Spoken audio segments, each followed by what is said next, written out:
சிங்கம் ஒரு சிங்கம் எப்போ எதுலயும் பெக்யூலியர் தான். ஒரு முறை சிங்கம் கரிச்சிச்சதுன்னா அந்த சவுண்ட்ல ஒரு 8 கிலோமீட்டருக்கு சும்மா அதிரும், எல்லா திசைகளும் அதிரும். அப்படிப்பட்ட அந்த சிங்கம் வேட்டைக்கு மட்டும்தான் வெளியில வரும், வேடிக்கை பார்க்கறதுக்கெல்லாம் வெளியில வராது. வேட்டையில கூட உயிரோடு இருக்கிற மிருகங்களை தான் வேட்டையாடும். அதுலயும் பெரும்பாலும் தன்னை விட பெரிய சைஸ் உள்ள மிருகங்களை தான் குறி வச்சு தாக்கும், ஜெயிக்கும். எவ்வளவு பசியில் இருந்தாலும் உயிர் இல்லாததை, கெட்டு போனதை தொட்டு கூட பார்க்காது.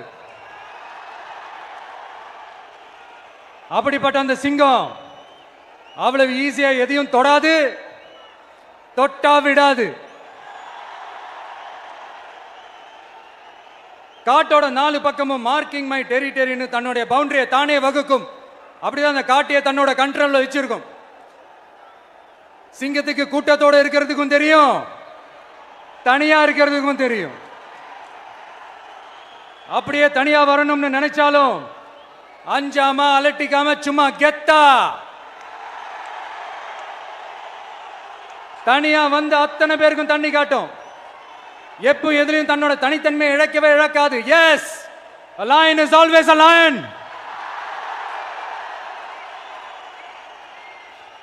There are so many jackals and other animals in the forest, but there will be only one lion. And even if it is single, it will be the king of jungle. It is not only a description but also a clear declaration. சிங்கத்தை பத்தி பேசிட்டு நம்ம சிங்க குட்டிகளையும் சிங்க பெண்களையும் பத்தி நம்ம பேசாம இருக்க முடியுமா? அவங்களை எப்படி நான் மறப்பேன்? அவங்க தான் என்னுடைய உயிராச்சே, என் நெஞ்சில் குடியிருக்கும்.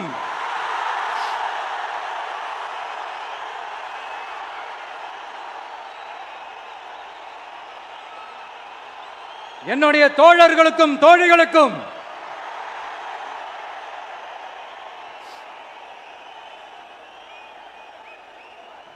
நேர்ல வர முடியாத சூழல்ல வீட்டில் இருந்துகிட்டே நம்மளோட இந்த மாநாட்டில் நேரலை வாயிலாக கலந்துகிட்டு இருக்கிற என்னுடைய அம்மாக்கள், அக்கா தங்கைகள், அண்ணன் தம்பிகள், நண்பர்கள் அனைவருக்கும் என்னோட உயிர் வணக்கம். என்னோட உயிர் வணக்கம், என்னோட உயிர் வணக்கம்.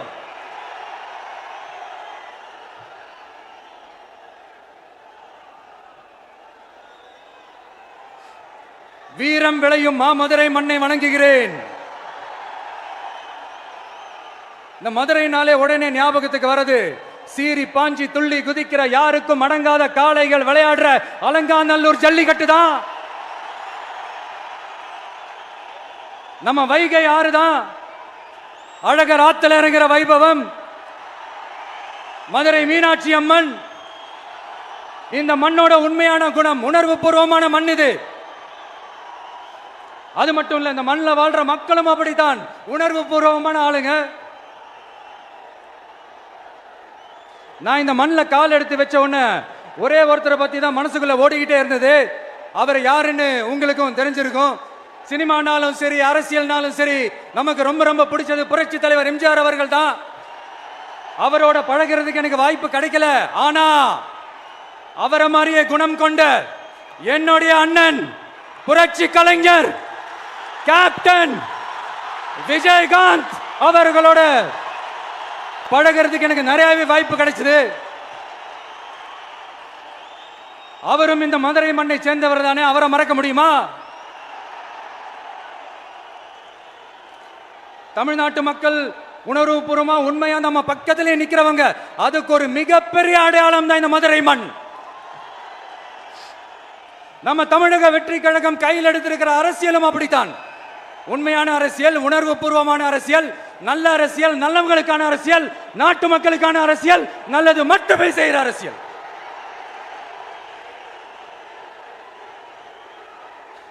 இதோ நம்மளுடைய இந்த 2வது மாநில மாநாடு வாகை சூடும் வரலாறு திரும்புகிறது. அப்படி இந்த மாநாட்டுக்கு பேர் வச்சிருக்கிறோம். 1967 1977 நம்ம தமிழக அரசியல் ஒரு மிகப்பெரிய ஆட்சி அதிகார மாற்றங்கள் ஒண்ணு நடந்துச்சு இல்லையா? அதே மாதிரிதான் அடுத்த வருஷம் 2026ல அப்படி ஒரு வரலாறு திரும்ப போகுதுன்னு உறுதியா சொல்றதுக்கான மாநாடு தான் நம்மளோட இந்த 2வது மாநில மாநாடு. விக்கிரவாண்டி விசாலையில் நம்மளுடைய ஃபர்ஸ்ட் மாநாடு நடத்தணும், வெற்றி கொள்கை திருவிழா. அதுக்கப்புறமே நீங்க பார்த்திருப்பீங்க தமிழக அரசியல் அந்த தட்ப வெப்பத்தையே மாத்தினுச்சு. நமக்கு எதிராக எத்தனை குரல்கள். ஆனா உங்களுக்கு தான் நம்மளை பத்தி நல்லா தெரியுமே, எந்த குரலையும் காதலையே போட்டுக்காம மக்களோட குரலை மட்டுமே கேட்டுக்கிட்டு நமக்கு எதிராக வர அத்தனை கூக்குரல்களையும் சின்னதா ஒரு சிரிப்போடவே கடந்து வந்திருக்கிறோம். அது இல்லாம நம்ம மாநாட்டில் ஒலிக்கிற இந்த குரல் இந்த ஒற்றை தமிழ் மகனோட குரல் மட்டுமல்ல, ஒட்டுமொத்த தமிழ்நாட்டு மக்களுடைய குரல். தமிழ்நாட்டில் இருக்கிற ஒவ்வொரு வீட்டில இருந்தும் ஒலிக்கிற குரல், ஒட்டுமொத்த உலகெங்கும் வாழும் ஒவ்வொரு தமிழ் வீட்டிலிருந்தும் எழும் குரல். இந்த சினிமா என்கிற மாபெரும் கலை ஆயுதத்தின் வாயிலாக சாதி, மதம், இனம், பாலினம், மொழி கடந்து இந்த நாட்டின் மூளை முடுக்கெங்கும் ரசிகர்களாக இருந்து தோழர்களாக நம்மோடு பயணிக்க துவங்கியுள்ள அனைவரோடும் இணைந்த ஒவ்வொரு மனிதருக்காக ஒலிக்கிற உரிமை குரல். மாநில உரிமைக்காக, பெண் உரிமைக்காக, சமூக நீதிக்காக, சமநீதிக்காக, மதச்சார்பின்மைக்காக உண்மையா ஒலிக்கிற குரல். அதனால் இந்த குரலுக்கு எதிரா இன்னும் இன்னும் எத்தனை எத்தனை குரல்கள் வந்தாலும் ஓங்கி ஒலிக்குமே தவிர ஒரு நாளும் ஓயவே ஓயாது. Yes, it is an unstoppable voice, an unstoppable force. நம்ம அரசியலுக்கு வர்றதுக்கு முன்னாடி அட இவரெல்லாம் வரமாட்டாரியா, அவரே வரல, இவரே வரல, இவருங்க வர போறாரு அப்படின்ட்டு நிறைய பேர் ஜோஷியம் சொன்னாங்க. அப்புறம் நம்ம கட்சியினுடைய பேர் அறிவிச்சதுக்கு அப்புறம் பேரு தானே அறிவிச்சிருக்கிறாரு, மக்கள் கிட்ட பேர் வாங்கணும்ல, அதெல்லாம் முடியாதுன்னாங்க. அப்புறம் ரொம்ப முக்கியமா மாநாடுலாம் எவ்வளவு பெரிய விஷயம், அதெல்லாம் இவர் ஒத்தால எப்படி பண்ண முடியும், சும்மா பக்கத்தில் புஷியானதை வச்சுக்கிட்டு மாநாடுல எப்படி நடத்தி காட்ட முடியும், அதெல்லாம் அவங்களால முடியாது. அப்புறம் மழை பெஞ்சு எல்லாத்தையும் எடுத்துரும், ஏன் என் கூட இருக்கிறவங்களே கூட தான் சொன்னாங்க. அதுக்கப்புறம் என்ன நடந்துச்சுன்னு உங்க எல்லாருக்குமே தெரியும். இப்ப புதுசா ஒண்ணு சொல்ல ஆரம்பிச்சிருக்கிறாங்க. அது என்னடானா, ஆட்சியை பிடிக்கிறதெல்லாம் அவ்வளவு ஈஸி இல்லை இல்லையா. இப்ப அதெல்லாம் விட்டாங்க, இப்ப இங்க வந்துட்டாங்க. இவர் நேரா ஷூட்டிங்ல இருந்து வருவாராம், வந்து ஆட்சியை பிடிப்பாராம். அது எப்படி இவராலே முடியும், அவராலே முடியல, இவராலே முடியல, அவருக்கு அத்தனை வருஷம் ஆச்சு, இவராலே எப்படி முடியும் ஒரு பக்கம். இன்னொரு பக்கம் கூட்டம்லாம் ஓகே தான், அது எப்படி ஓட்டா மாறும் அப்படின்றது இன்னொரு பக்கம். இப்படி கதை, திரைக்கதை, வசனம், இயக்கம், பாடல்கள். அதனால இந்த அரசியல் ஆய்வாளர்களுக்கு நான் சொல்றதெல்லாம் ஒன்னேதான், நல்லா கேட்டுக்கங்க. இந்த விஜய் ஏதோ இந்த பல லட்சம் பேர் கூடுற கூட்டத்தில் மட்டுமே இருக்கிறாரு அப்படின்னு மட்டும் தப்பு கணக்கு போட்டாதீங்க. ஏன்னா நம்மளுடைய இந்த கூட்டம் வெறும் ஓட்டா மட்டும் இல்லைங்க, வரப்போற தேர்தலில் மக்கள் விரோத ஆட்சியாளர்களுக்கு நாம வைக்க போற வேட்டா, நம்மளை கோட்டைக்கு அனுப்ப போற ரூட்டா இருக்க போதுன்னு சீக்கிரமாவே தெரிஞ்சுப்பீங்க. ஏன்னா கோடிக்கணக்கானவங்களோட ஹார்ட்லயும் வீட்லயும் ஏற்கனவே ஆல்ரெடி உயிரா, உணர்வா, உறவா இருக்கிறோம். நம்மளுடைய கனெக்ட் எல்லாம் வெறும் மக்களோட மட்டும்தான். நாம யாருன்னு அவங்களுக்கு தெரியும், அவங்க யாருன்னு நமக்கு தெரியும். நாமளும் நம்ம மக்களும் எப்படி இருக்கிறோம்னு எதிரிகளுக்கு நல்லாவே தெரியும். இருந்தாலும் இந்த விஜய் எதுக்குப்பா வந்திருக்கிறாரு, இவர் என்ன புதுசா என்ன திட்டலாம் சொல்லிட்டாரு அப்படின்னு வேற நிறைய கேள்விகள். இந்த சொல்றேன் தெரிஞ்சுக்கங்க. பெண் குழந்தைகள், பெண்கள் மற்றும் வயசானவங்களோட பாதுகாப்புல தான் நம்ம பிரையாரிட்டியே. அடுத்து இளைஞர்கள், உழவர்கள், உழைப்பாளர்கள், நெசவாளர்கள், மீனவர்கள், ஆதரவற்ற முதியோர்கள், மாற்றுத்திறனாளிகள், மூன்றாம் பால் இனத்தவர்கள்னு இன்னும் யாருக்கெல்லாம் கவர்மெண்டோட ஒரு ஸ்பெஷல் அட்டென்ஷன் தேவையோ அவங்க எல்லாருக்குமான ஒரு கவர்மெண்ட் அமைக்கிறது தான் நம்ம இலக்கே. நான் ஏற்கனவே சொன்னதை தான் நான் திரும்பவும் சொல்றேன். நம்மளுடைய இந்த தமிழக வெற்றி கழகம் ஏதோ அரசியல் ஆதாயத்துக்காக தொடங்கப்பட்ட கட்சியெல்லாம் கிடையாதுங்க. கொள்கை கோட்பாடுகளோடு தந்தை பெரியார், பெருந்தலைவர் காமராஜர், அண்ணல் அம்பேத்கர், வீரமங்க வேலு நாச்சியார், மக்கள் சேவகர் அஞ்சலை அம்மாள், நம்மளுடைய 5 கொள்கை தலைவர்களோட வழிகாட்டுதல்களோடு தொடங்கப்பட்ட கட்சி. நம்ம ஸ்டாண்ட்ல நாம எப்பவுமே ஸ்ட்ராங்கா தாங்க இருக்கிறோம். அதுல எந்த மாற்றத்துக்கோ எந்த சமரசத்துக்கோ துளி கூட இடமில்லை. நம்மளுடைய ஒரே கொள்கை எதிரி பாஜக தான். நம்மளுடைய ஒரே அரசியல் எதிரி திமுக தான். எப்படி நம்மளுடைய ஒரே கொள்கை எதிரி, நம்மளுடைய ஒரே அரசியல் எதிரி. ஏதோ அண்டர் கிரவுண்ட் ஆதாயத்துக்காக டீல் போட்டுக்கிட்டு டீல் பேசிக்கிட்டு இந்த அலையன்ஸ் வச்சுக்கிட்டு இந்த ஊரை ஏமாத்துற கட்சி எல்லாம் நம்ம டிவிக்கே கிடையாதுங்க. யாருக்காகவும் எதுக்காகவும் எந்த பயமும் கிடையாது. மாபெரும் பெண்கள் சக்தி நம்மளோட இருக்கிறாங்க, மாபெரும் இளைஞர்கள் சக்தி நம்மளோட இருக்கிறாங்க, ஒட்டுமொத்த தமிழ்நாட்டு மக்களுடைய சக்தி நம்மளோட நிக்கிறாங்க. அப்படி இருக்கும்போது இந்தியாவில் இருக்கிற எல்லா ஸ்டேட்லயும் வாழ்ற நம்ம தமிழ் நெஞ்சங்கள் மட்டும் இல்ல, உலகம் பூரா 100க்கும் மேலான நாடுகள்ல வாழ்ற நம்ம தாய் தமிழ் உறவுகள் எல்லாருமே என்ன விஜய் தளபதி விஜய் இல்லனா விஜய் தளபதி இப்படி சொந்தம் கொண்டாடுற கோடிக்கணக்கானவங்களோட அன்பு மாசியும் நம்மளோட இருக்கும்போது, இவங்க எல்லாருமே நம்மளோட நிற்கும் போது எதுக்குங்க இந்த பாசிச பாஜகவோட நேரடி கூட்டணியோ இல்ல மறைமுக கூட்டணியோ உறவு வச்சுக்க? நாம என்ன உலகமாக ஊழல் கட்சி என்ன?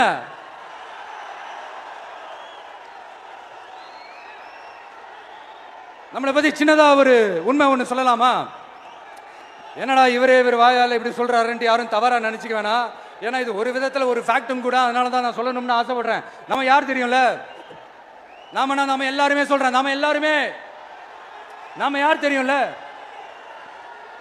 இந்தியாவின் மாபெரும் மக்கள் சக்தி கொண்ட ஒரு மகத்தான வெகுஜன மக்கள் படை.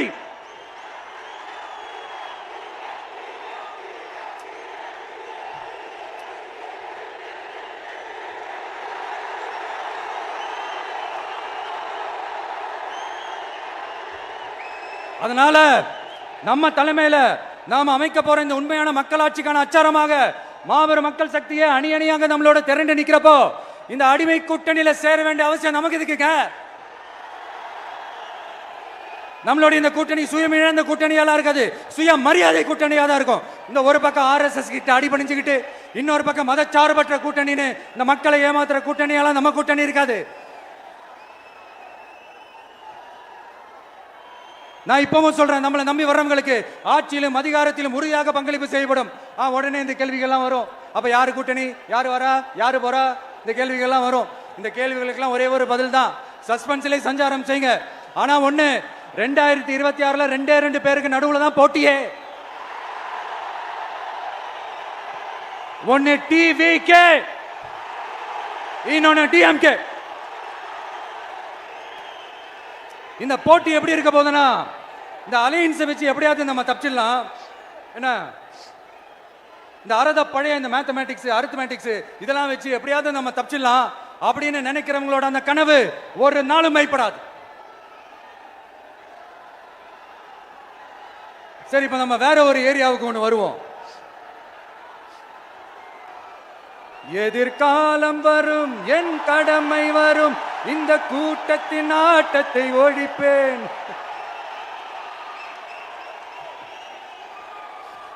மக்கள் அரசியல் என்ற அந்த சவுக்க கையில் எடுக்கலாமா? யாருக்கு எதிரான தானே கேட்கிறீங்க? வேற யாரு? மறைமுக உறவுக்காரர்களான பாசிச பாஜகவும் பாய்சன் திமுகவும் தான். மாண்புமிகு பிரதமர் நரேந்திர மோடிஜி அவர்களே 3வது முறையா ஒன்றியத்தோட ஆட்சி அதிகாரத்தை நீங்க தானே கையில் வச்சிருக்கிறீங்க. இல்ல நாங்க தெரியாம தான் கேட்கிறோம். நீங்க ஆட்சிக்கு வந்தது ஒட்டுமொத்த மக்களுக்கும் நல்லது செய்யவா, இல்ல நம்மளுடைய இந்த இஸ்லாமிய நண்பர்களுக்கும் இஸ்லாமிய தோழர்களுக்கும் எதிராக சதி செய்யவா? மக்களுக்கு உங்ககிட்ட கேட்கறதுக்குன்னு ஏராளமான கேள்விகள் இருக்குது. அதனால அவங்க சார்பா, அவங்கள ஒருத்தனா, அவங்களோட ஒரு உண்மையான ஒரு பிரதிநிதியா உங்ககிட்ட சில கேள்விகள் கேட்கணும். மிஸ்டர் பிரைம் மினிஸ்டர் அவர்களே, நம்ம தமிழ்நாட்டு மீனவர்கள் கிட்டத்தட்ட ஒரு 800 பேருக்கு மேல இலங்கை கடற்படையால தாக்கி அழிக்கப்பட்டிருக்கிறாங்க. அதை கண்டிக்கிறதுக்காக உங்களை பெருசா எதுவும் செய்ய சொல்லல, சின்னதா ஒண்ணு மட்டும் செஞ்சு கொடுங்க. இனிமேலாச்சும் எங்களுடைய மீனவர்கள் பாதுகாப்பா இருக்கிறதுக்காக இந்த கச்சத்தீவை இலங்கை கிட்ட இருந்து மீட்டு கொடுத்துருங்க, அது போதும்.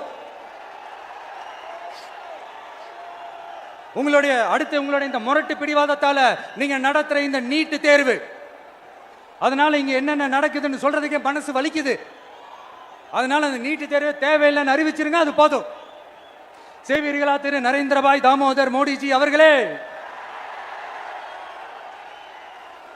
எங்களுக்கு என்னென்ன தேவையோ, என்னென்ன நல்லதோ அதெல்லாம் செய்ய மாட்டேங்கிறீங்க. ஆனா ஆட்சி அதிகாரத்தை மட்டும் கையில வச்சுக்கிட்டு மக்களை ஏமாத்த நேரடியாக ஒரு பாசிச பாஜக அடிமை கூட்டணி ஒண்ணு. அடுத்து உங்களோட இந்த மைனாரிட்டி ஆட்சியை ஓட்டுறதுக்காக மறைமுகமாக RSS அடிமை குடும்பம்னு இன்னொரு கூட்டணி. இப்படி மக்கள் சக்தியே இல்லாத இந்த ஊழல் கட்சிகளை மிரட்டி அடிப்பணிய வச்சு 2029 வரைக்கும் சொகுசு பயணம் போயிடலாம்னு திட்டம் தீட்டி வச்சிருக்கிறீங்க. அதானே ஜி? என்ன ஜி? ஒண்ணு மட்டும் சொல்றேன், தெரிஞ்சுக்கங்க. என்னதான் நீங்க இந்த நேரடி மறைமுக கூட்டணி குட்டிகரணம் போட்டாலும் தாமரை இலையில தண்ணியே ஒட்டாது. தமிழக மக்கள் மட்டும் எப்படி ஒட்டுவாங்க? இங்க ஒரு MP சீட்டு கூட தரலன்றதுக்காக தமிழ்நாட்டுக்கும் தமிழ்நாட்டு மக்களுக்கும் எதுவுமே செய்யாம ஓரவஞ்சனை செய்யுது இந்த ஒன்றிய பாஜக அரசு. சங்கம் வச்சு தமிழ் வளர்த்த மண் இந்த மதுரை மண். அதனால இங்க அந்த கீழடியில கிடைச்ச ஆதாரங்களை எல்லாம் மறைச்சிட்டு எங்க நாகரிகத்தையும் எங்க வரலாறையும் அழிக்கிறதுக்காக உள்ளடி வேலை செய்யலாம்னு நினைக்கிறீங்க. தமிழ்நாட்டை தொட்ட என்ன நடக்கும் நீங்க பல உதாரணங்கள் இருக்குது. அதனால இதையெல்லாம் மறைச்சிட்டு எங்க மக்களை ஏமாத்திடலாம்னு மட்டும் நினைக்காதீங்க. மத நல்லிணக்கத்திற்கு பெயர் பெற்ற இந்த மதுரை மண்ணிலிருந்து சொல்றேன், உங்க எண்ணம் எல்லாம் ஒரு நாளும் ஈடேறாது.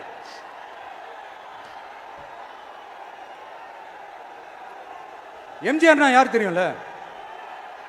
அவர் மாஸ்னா என்னன்னு தெரியும்ல? அவர் உயிரோடு இருக்கிற வரைக்கும் அந்த சிஎம் சீட்டை பத்தி ஒருத்தராலையும் நினைச்சு கூட பார்க்க முடியல, கனவு கூட காண முடியல. எப்படியாவது அந்த சிஎம் சீட்டை என்கிட்ட கொடுத்துருங்க, என் நண்பர் எம்ஜிஆர் திரும்ப வந்ததுக்கு அப்புறம் நான் திருப்பி கொடுத்துறேன்னு தன்னோட எதிரியை கூட மக்கள் கிட்ட கெஞ்ச வச்சவர் எம்ஜிஆர். எப்படி கெஞ்ச வச்சவர்?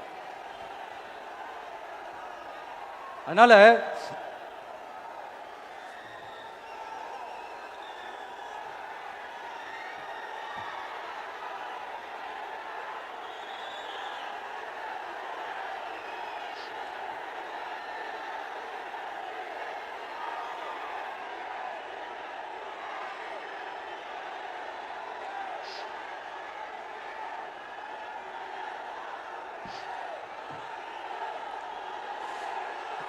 ஆனா இப்போ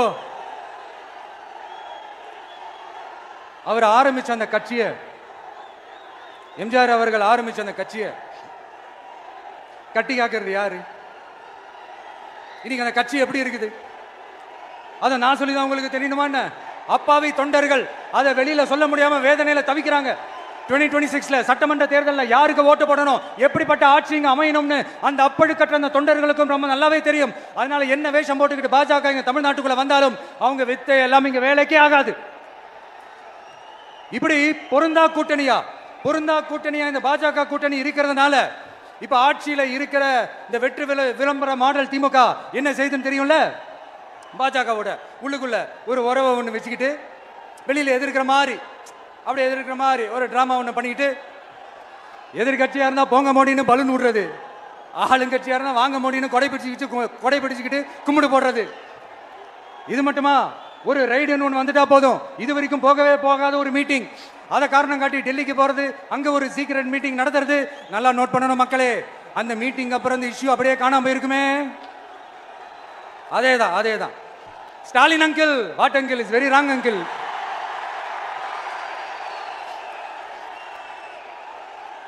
இப்படி தமிழ்நாட்டில் இப்ப நடக்கிற இந்த ஆட்சியினுடைய லட்சணத்தை பார்த்துக்கிட்டு நாம எப்படி சும்மா இருக்க முடியும்? ஒரு தவறு செய்தால், அதை தெரிந்து செய்தால், அவர் கபட நாடக மு.க. ஸ்டாலின் அங்கிளாகவே இருந்தாலும், அங்கிள் உங்களுக்கு மனசாட்சின்னு ஒன்று இருந்துச்சுன்னா நாங்க கேட்கிற கேள்விகளுக்கு மட்டும் கொஞ்சம் பதில் சொல்லுங்க அங்கிள். நீங்க நடத்துற இந்த ஆட்சியில நேர்மை இருக்கா? நியாயம் இருக்கா? ஊழல் இல்லாம இருக்கா? சட்டம் ஒழுங்கு சரியா இருக்கா? பெண்களுக்கு பாதுகாப்பு இருக்கா? பொதுமக்களுக்கு பாதுகாப்பு இருக்கா? இயற்கை வளங்களுக்கு பாதுகாப்பு இருக்கா? சொல்லுங்க மை டியர் அங்கிள், சொல்லுங்க. டாஸ்மாக்ல மட்டுமே இது வரைக்கும் 1000 கோடிக்கு மேல ஊழல்னு சொல்றாங்க. அதுல மட்டுமா தப்பு நடக்குது? வேற எதுல தான் நடக்கல? உலகத்திலே மிஸ்டர் கிளீன் ரெக்கார்ட்ஸ் எல்லாம் உங்களுக்கும் உங்க கூட இருக்கிறவங்களுக்கும் மட்டும்தான் அங்கிள் கொடுக்கணும். இதை பார்த்து வாயே இல்லாத ஊரு கூட வயிறு வலிக்கு சிரிக்குது. பெண்களுக்கு 1000 ரூபாய் கொடுத்துட்டீங்கன்னா போதுமா அங்கிள்? அப்படியே அதை மூடி மறைச்சிடலான்னு பாக்குறீங்களா? படிக்கிற இடத்துல, வேலைக்கு போற இடத்துல, வெளியில போற இடத்துலன்னு அவங்களுக்கு பாதுகாப்பே இல்லைன்னு ஒட்டுமொத்த பெண்களும் கதறாங்க. அந்த கதறல் சத்தம் ஏதாவது உங்க காதுல கேக்குதா அங்கிள்? இதுல வேற உங்க அப்பான்னு கூப்பிடுறாங்கன்னு வேற சொல்றீங்க. What is this uncle? Is very very wrong uncle, is very very wrong. பெண்களுக்கு மட்டுமா பொய் வாக்குறுதி கொடுத்து ஏமாத்துறீங்க? அரசு ஊழியர்கள், ஆசிரியர்களை ஏமாத்துறீங்க, விவசாயிகளை ஏமாத்துறீங்க, பரந்தூர்ல பாதிப்பே வராதுன்னு சொல்லி ஏமாத்துறீங்க, மீனவர்களை ஏமாத்துறீங்க, போதைப் பொருள் கலாச்சாரத்தை ஒழிக்காம ஏமாத்துறீங்க. ஐயோ ஐயோ ஐயோ, very very வஸ்ட் uncle, very very வஸ்ட். எப்படி கேட்டாலும் இவங்க கிட்ட இருந்து எந்த பதிலும் வரப்போறதில்லை. ஏன்னா இருந்தா தானே. இப்ப ஆட்சியில இருக்கிற நம்மளுடைய அங்கிள் பதில் சொல்றது இருக்கட்டும். மக்களை நீங்க சொல்லுங்க, நீங்க உண்மையை சொல்லுங்க. செய்வோம் செய்வோம் செய்வோம் செய்வோம்னு சொன்னாங்களே, சொன்னதெல்லாம் செஞ்சாங்களா? உங்களை தான் கேட்கிறேன், சொன்னதெல்லாம் செஞ்சாங்களா? சத்தமா சத்தமா மை டியர் அங்கிள், கேக்குதா? மக்களோட சத்தம் கேக்குதா? இது வெறும் சாதாரணமான முழக்கம் தான். கூடிய சீக்கிரம் மக்களை போய் சந்திக்க போறேன், அவங்களோட மனசு விட்டு பேச போறேன். அதுக்கப்புறம் இந்த சாதாரணமான முழக்கம் இடி முழக்கமா மாறும். அத்தோட நிக்காது. அந்த இடி முழக்கம் தமிழ்நாட்டோட போர் முழக்கமா மாறும். அந்த போர் முழக்கம் உங்களை ஒரு நிமிஷம் கூட தூங்க விடாது. நடக்குதா இல்லையான்னு பாருங்க. என்னடா இவன் இவ்வளவு ஸ்ட்ராங்கா சொல்றானேன்னு பாக்குறீங்களா? எல்லாரும் கட்சி ஆரம்பிச்சதுக்கு அப்புறம் தான் ஒவ்வொரு வீட்டுக்குள்ளேயும் போறதுக்கு ட்ரை பண்ணுவாங்க. ஆனா நாங்க அப்படி இல்லை. ஒவ்வொரு வீட்டுக்குள்ளேயும் போனதுக்கு அப்புறம் தான் கட்சியாவே ஆரம்பிச்சிருக்கிறோம்.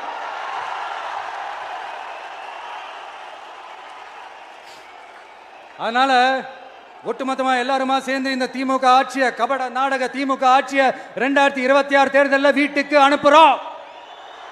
வீட்டுக்கு அனுப்புறோம். என்ன நண்பா, சரிதானே? என்ன நண்பி, செய்வீர்கள் தானே?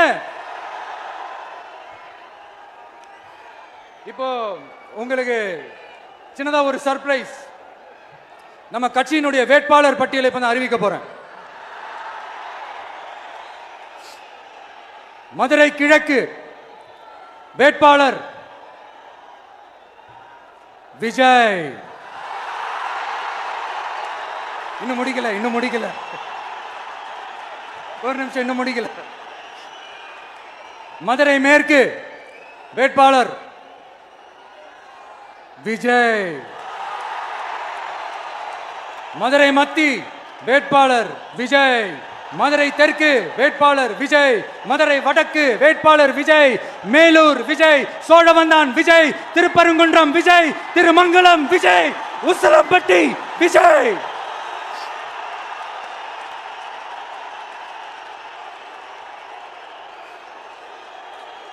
என்னடா எல்லா தொகுதியிலும் ஒரே வேட்பாளர்னு பாக்குறீங்களா?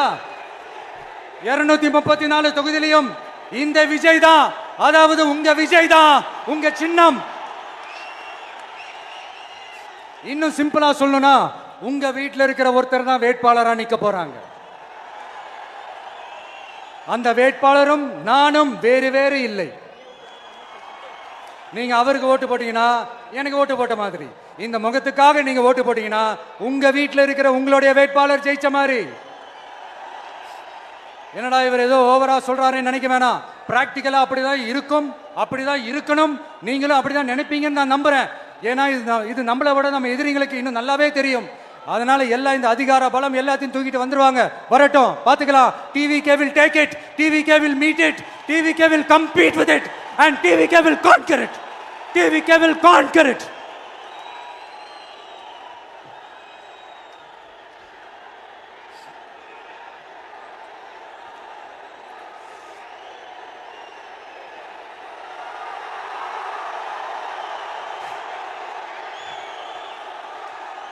இந்த நேரத்தில் நம்ம மனசுல இருக்கிறத மக்கள் கிட்ட சொல்லி ஆகணும்.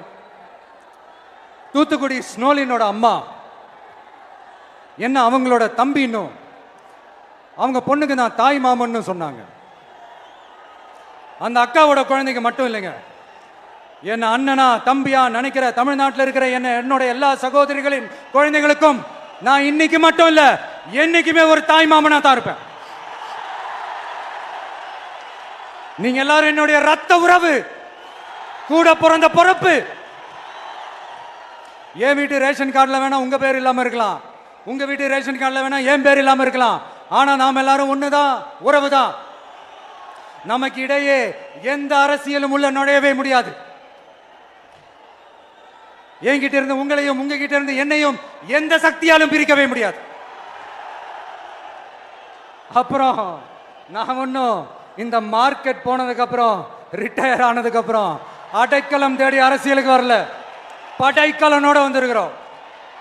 பவர்ஃபுல் ஃபோர்ஸோட, மாபெரும் படை வரிசையோட, எல்லாத்துக்கும் தயாராகி தான் வந்திருக்கிறோம். இவ்வளவு தயாரா நம்ம அரசியலுக்கு வர்றதுக்கு ரொம்ப ரொம்ப முக்கிய காரணம் ஒன்று இருக்கு. அது என்ன தெரியுமா? நன்றி கடன், நன்றி கடன், நன்றி கடன். கிட்டத்தட்ட ஒரு 30 வருஷமா, 30 வருஷத்துக்கு மேல நீங்க தான், நம்ம மக்கள் தான் என் கூட நிக்கிறீங்க, எனக்காக நிக்கிறீங்க, என்னை தாங்கி பிடிக்கிறீங்க, மனசுல ஏந்தி பிடிக்கிறீங்க, தாய் அன்போட மடியில ஏந்திக்கிறீங்க. உண்மையை சொல்லணும்னா வேற யாரை விடவும் எனக்கு இந்த அன்பையும் ஆதரவையும் கொடுத்திருக்கிறீங்க. என் மேல உயிரையே வச்சிருக்கிறீங்க. என்ன உங்க வீட்டுல ஒருத்தனாவே ஆக்கிட்டீங்க. நீங்க எனக்கு கடவுள் கொடுத்த வரம். உலகம் பூரா நமக்காக நம்ம கூட நிக்கிற நம்ம மக்களை நான் எப்படி மறப்பேன்? நான் என் லைஃப்ல ரொம்ப உயிரா நினைக்கிறது பெண்களை, குழந்தைங்களை, இளைஞர்களை, உழைக்கிற மக்களை தான். இவங்க தான் நம்மளோட வகைரா. இதை பார்த்து தான் நம்மளோட எதிரிகளுக்கு பத்தி எரியுது. அதுக்காக நாம என்ன செய்ய முடியும்? அதனால நம்ம உறவுகளை, சொந்தத்தை, வகைராவை யாருக்காகவும் எதுக்காகவும் விட்டு கொடுக்க முடியாது இல்லையா? Here at this moment among this August gathering, I want to open my heart and say, I enjoy people, I respect people, I worship people. சரிப்பா, இவ்வளவு செஞ்ச நம்ம மக்களுக்கு நன்றி கடனா உன்னால முழுமையா செலுத்த முடியுமான்னு கேட்டா சத்தியமா சொல்றேன், என்னால முடியாதுதான். இன்னும் எத்தனை ஜென்மம் எடுத்தாலும் அந்த நன்றி கடனை என்னால தீர்க்கவே முடியாது. அப்புறம் என்ன மானாவுக்கடா நீ வந்திருக்க அதானே கேட்குறீங்க? மைண்ட் வாய்ஸ் கேட்ட மாதிரி இருந்து. வாழ்நாள் முழுக்க நம்ம மக்களுக்காக ஆதரவா துணையா நிக்கிறத தவிர, அவங்களுக்காக உழைக்கிறத தவிர எனக்கு வேற எந்த எண்ணமும் இல்லை. எனக்கு இப்ப வேற வேலையும் இல்லை. இனிமே எனக்கு இதுதான் என் வேலையே, என் கடன் இனி என் மக்களுக்கு பணி செய்து கிடப்பதே. இப்படியா ஹார்ட் டு ஹார்ட் யதார்த்தமா பேசிய பழகிட்டோம். இதுக்கு மேலேயும் எனக்கு மக்களுக்கும் இடையே இருக்கிற அந்த உறவை பத்தி நான் பேச ஆரம்பிச்சேன்னா ஒரு மாதிரி எமோஷனல் ஆயிடுவேன். அப்புறம் அதை கண்ட்ரோல் பண்றது ரொம்ப கஷ்டம். அதனால என்ன மனசார நேசிக்கிற நம்ம மக்களுக்கு ஒன்னே ஒன்று சொல்றேன், இந்த விஜய் உங்க விஜய், உங்களுக்கான விஜய், உங்களுக்காக மட்டுமே இருக்கிற விஜய். உங்க கூட நிக்க, உங்களுக்காக நிக்க, உண்மையா நிக்க, உணர்வோட நிக்க, உறுதியா நிக்க, உங்க கூட பேச, உங்களுக்காக பேச, உண்மையா பேச, உணர்வோட பேச, உறுதியா பேச, உங்களுக்காக சேவை செய்ய உங்க விஜய் நான் வர.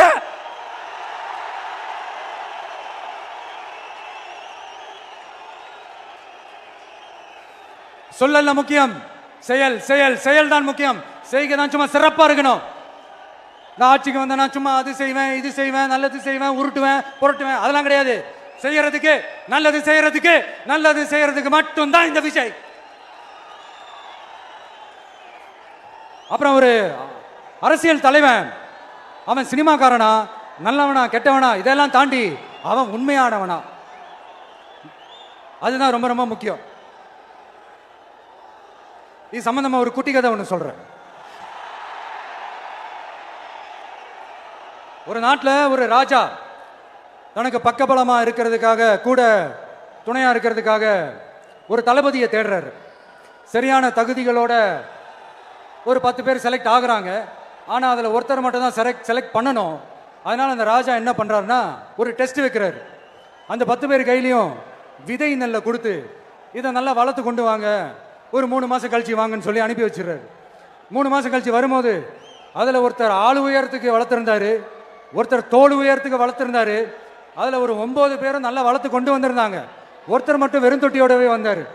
என்னன்னு கேட்டதுக்கு, நானும் தண்ணி ஊற்றி ஊற்றி பார்க்குறேன், உரம் வச்சு வச்சு பார்க்குறேன், வளரவே மாட்டேங்குது ராஜா, என்ன பண்ணுறதுன்னு தெரியலன்னு சொன்னதுக்கு ராஜா அவரை கட்டி அணைச்சிக்கிட்டு, இனிமே நீதான் என்னுடைய தளபதி, எல்லா அதிகாரமும் உனக்கு தான் சொன்னார். ஏன்னா அந்த 10 பேர் கையிலையும் ராஜா கொடுத்தது அவித்த விதை நெல், அது முளைக்கவே முளைக்காது. அந்த 9 திருட்டு பயலும் என்ன பண்ணியிருக்காங்கன்னா வேற விதை நெல்லை வாங்கி அதை வளர்த்துட்டு ராஜாவையும் மக்களையும் ஏமாத்திருக்கிறாங்க. ஆனா இவர் மட்டும் உண்மையை போட்டு உடைச்சிட்டார். அதனால ஒரு நாட்டுக்கு திறமை எந்த அளவுக்கு முக்கியமோ அந்த அளவுக்கு உண்மையும் நேர்மையும் முக்கியம். இப்போ நீங்க எல்லாரும் தான் அந்த ராஜா. நீங்க தேர்ந்தெடுக்க போற அந்த தளபதி